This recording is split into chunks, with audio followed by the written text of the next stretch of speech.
조갑제 TV 시청자 여러분 안녕하십니까. 2024년 6월 26일 오후 7시 30분입니다.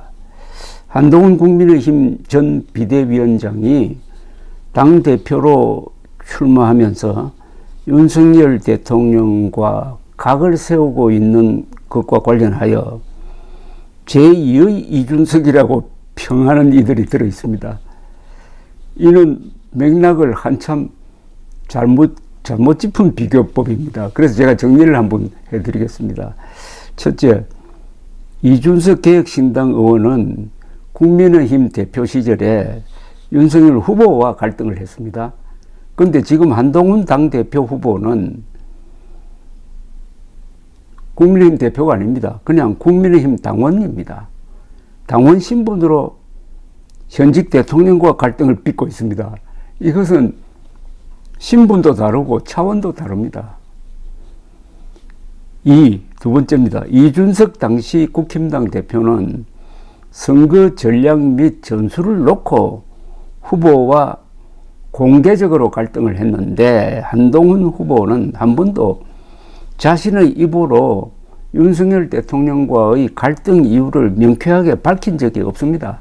심지어 총선 직후 대통령이 오찬에 초대를 했는데 그걸 거절한 이유가 건강상의 뭐라고 했는데 그 뒤에 설명이 없습니다. 애매한 말과 자세를 통해서 언론이 알아서 갈등설을 퍼뜨리게 하는 방식입니다. 그런 점에서 이준석과 한동훈은 차이가 있다 이거죠. 세 번째, 이준석 의원은 성공한 프로 정치인입니다. 한동훈은 실패한 정치검사 출신입니다. 큰 차이가 있죠. 그러니까 한동훈은 제2의 이준석이 될 자질이 좀 부족하다는 뜻입니다. 이준석 대표는 세대 포위론 등의 대전략으로 윤석열 후보의 당선에 결정적 기여를 했고 지방선거 압승도 지휘했으며 개혁신당을 만들어가지고 민주당 표밭에서 출마, 기적의 역전성을 거두면서 의미 있는 세석 정당을 국회에 입성시켰습니다. 한동훈 전 비대위원장은 전략 없는 팬클럽 모임식 선거운동으로 일관하여 여당으로서는 사상 최악의 참패를 기록했습니다. 실패한 정치검사 출신과 성공한 프로 정치인을 대등하게 놓을 수는 없다는 뜻입니다. 네 번째, 정치인으로서 실력에 큰 차이가 있습니다. 말과 글의 수준에서 한동훈 후보는 이준석 의원에게 상대가 되지 않습니다.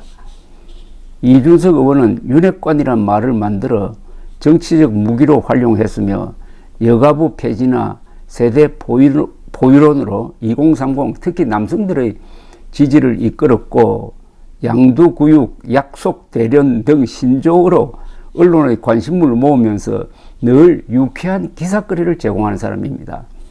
한동훈 후보의 말과 글은 공허하고 구체성과 전략이 없습니다. 책을 들고 다니지만 독서량은 많아 보이지 않습니다. 어휘력과 상상력에서 한동훈 후보는 12살 아래인 이준석 의원에게 많이 뒤진다고 봐야 합니다. 다섯 번째, 이준석 의원은 보수 혁신을 주장하면서 보수의 깃발을 내려놓지 않는 반면에 한동훈 전 위원장은 지난 총선 때 보수적 가치를 모조리 포기하였습니다. 그래도 참패했습니다. 더럽게 이겨도 문제인데 더럽게 졌다는 이야기죠. 북핵 문제 무시, 수도 서울 포기론, 즉 세종시를 정치 수도로 건설하겠다는 공약, 부정선거 음모론의 편성, 자객 공천으로 보수 분열 기도, 그리고 위성정당을 만들어 국고 보조금 타먹기 등은 보수의 행동 윤리를 저버린 모습이었습니다. 반면 이준석 의원은 화성을에서